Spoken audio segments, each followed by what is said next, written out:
Thomas the Tank Engine has worked his branch line for many years now. You know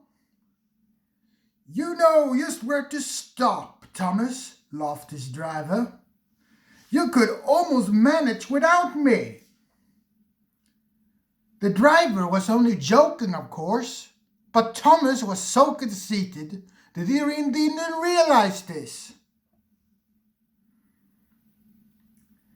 Driver says that I don't need him anymore, he told the others. Oh, don't be daft now, snorted Percy. Well, I would never go anywhere without my driver, said Toby earnestly. I'll be frightened. Puh, boasted Thomas. I'm not scared. You never dare. I would then. You'll see.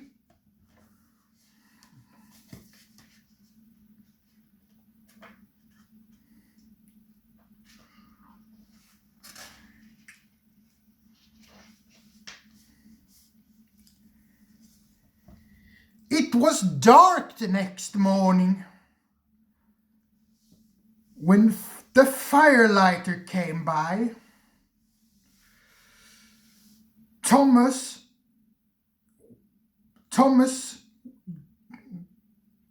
drowsed comfortably as the warmth spread throughout his boiler. He woke again in the daylight.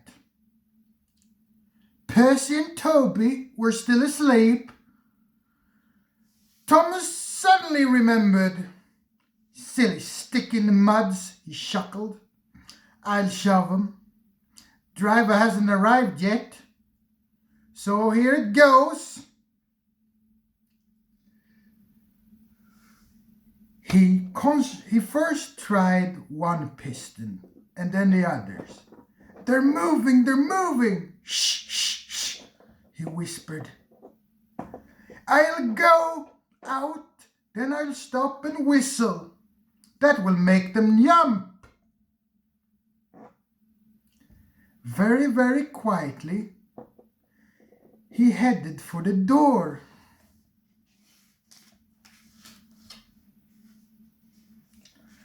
Thomas thought that he was being very, very clever. But he didn't realize he was only moving because a careless cleaner had been meddling with his controls. He quickly found out about his mistake. He tried to whistle, but he couldn't. He tried to stop, but he couldn't. He just kept rolling along. The buffers will stop me, he thought. But this siding had no buffers. It just ended at a road. Thomas' wheels left the rails and crunched the tarmac. Horrors, he explained and shut his eyes.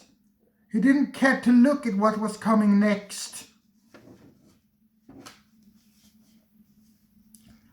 The station master's family was having breakfast, eating ham and eggs.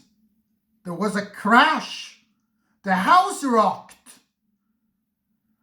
Broken glass tingled.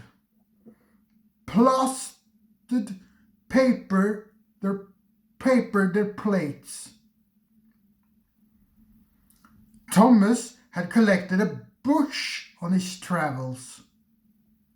He peered anxiously into the room. Through its leaves, he couldn't speak. The station master grimly strode out and shut off the steam. His wife picked up her plate.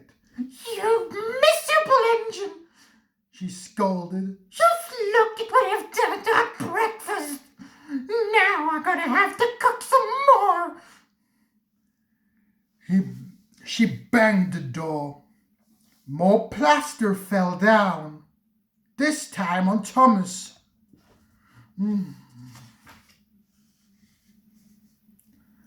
Thomas felt depressed. The plaster was tickly. He wanted to sneeze, but he didn't dare in case the house would fall down. Nobody came for a long time. Everyone was much too busy. At last, some workmen came along to prop up the house with strong poles. They laid out rails through the garden, and Donald and Douglas, puffing hard, managed to haul Thomas back to the yard. His funnel was bent, bits of fencing, the bush, and a broken window frame were all stuck to his front, which was badly twisted. He looked rather comical. The Scottish twins laughed before they left. Thomas felt that he was in disgrace. Things were about to get worse. You are a very naughty engine. Yes, sir. I know, sir. Sorry, sir. Thomas' voice was muffled behind his bush. You must go to the works and have your front mended. It will be a long job. Yes, sir. Meanwhile, said the Fat Controller, a diesel rail car will do your work. The diesel, sir? Thomas spluttered. Yes, sir. Yes, Thomas. You know, because diesel engines always stay in their shed until they're wanted. They never gallivant away for breakfast at station masters' houses. The Fat Controller turned on his heel, and he sternly walked away.